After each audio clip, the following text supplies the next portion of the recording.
the nature of your emergency?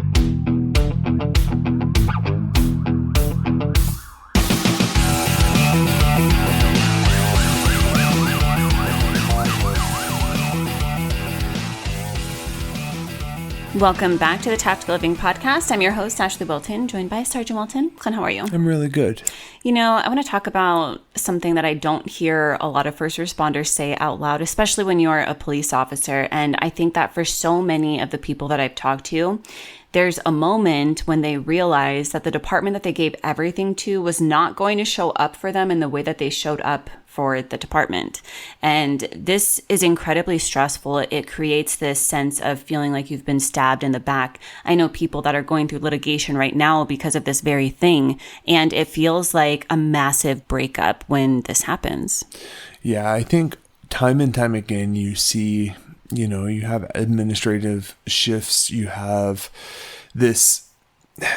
having this reality of you're giving your all, you're doing anything and everything you can, and you're constantly passed over for details, you're constantly passed over for promotions, and you keep grinding, you keep putting in that work, but you're never reaping the benefit of the reward. I think that's a normal thing across agencies across the nation. I mean, with that, it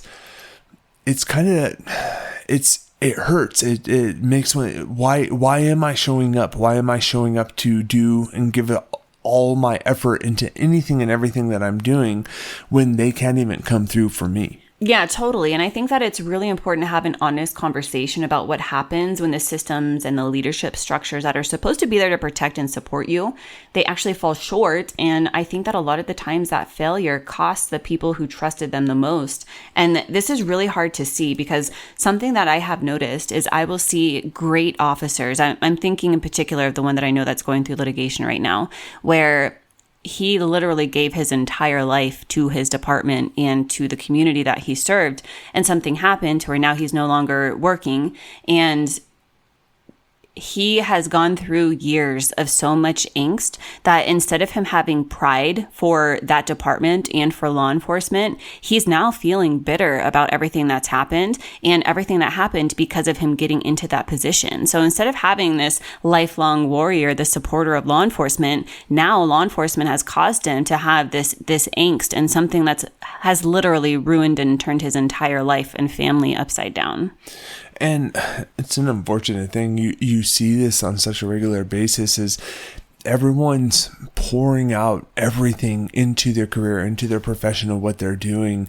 And you get passed over because of nepotism, because you're not buddies with so-and-so. And you face litigation associated to a specific incident. And it creates this kind of downward spiral. And that's why for me, like one of the biggest things is like, no matter how many times you get passed over, no matter what you do, like it's keeping your head up, but also not giving all of yourself into what your profession is. And I think that's where having that healthy balance and creating that separation of who you are as a person and what you do for a profession is so important.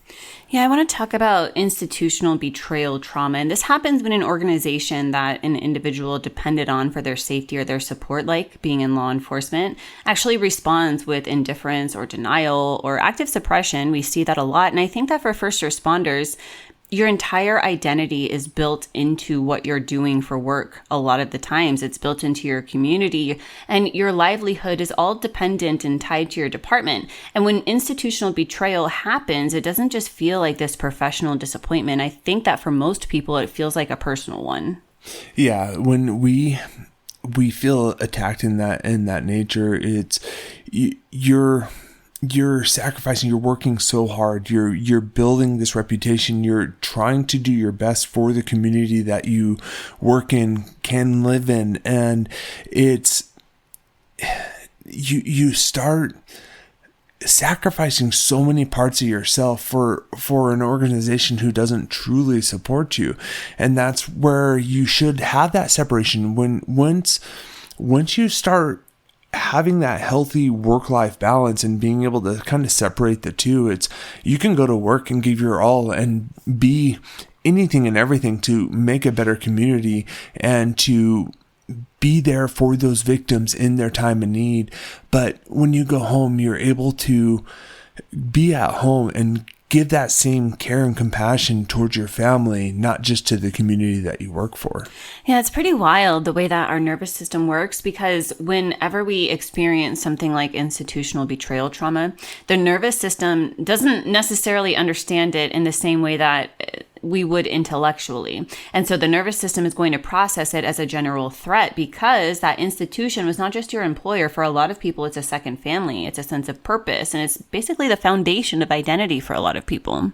And I think one of the things that we don't talk about enough too is from the department level, when you're looking at these instances, when you see someone so committed to it and you have that institutional betrayal, is you start making, it could lead to you starting to make poor decisions or bad decisions because you're not truly invested into what you're doing, or your mind's elsewhere when your mind should be focused on the task at hand. So I want to talk about where departments really suck with this, because something that I've seen is a lot of the times you'll have critical incidents that are closed administratively before they're closed emotionally, meaning there's no follow-up, there's no sit down. And a lot of the times that individual that is involved directly or indirectly, they're just kind of left in the dark. And instead of people addressing things, it just goes unspoken. And then that in and of itself leaves this bad taste in a lot of people's mouths. And that's why it's so important to have just like we brief every day before you go out for the day, like not only to have your briefings, but have a debriefing.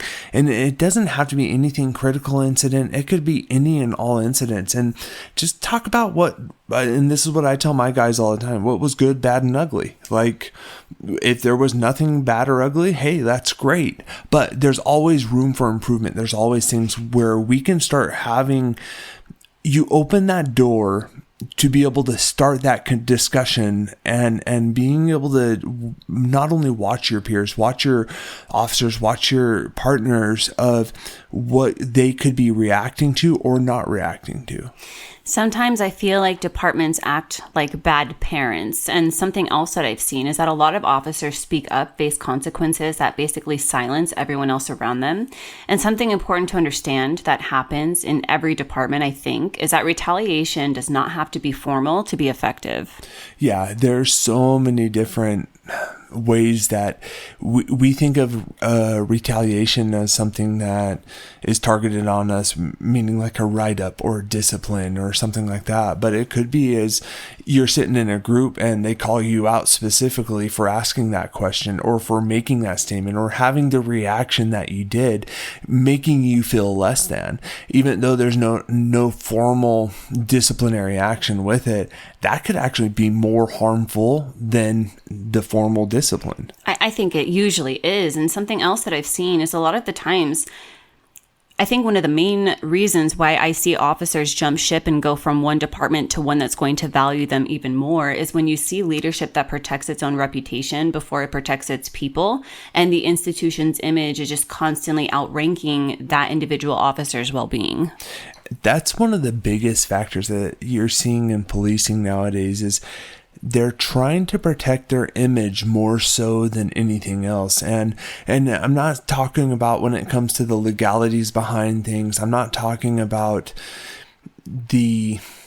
any of the illegal actions that could or could not happen. It's more so of, you had these TikTok cops going out and dancing in front of the camera and trying to gain that social media attention in a positive light compared to actually looking after what we can do to actually take care of our people more so instead of taking care of our own image. So what can we do when the department falls short? Clint, I remember having a few conversations with you when, we strategize when similar things have come up, and it inevitably is going to with most officers and most departments.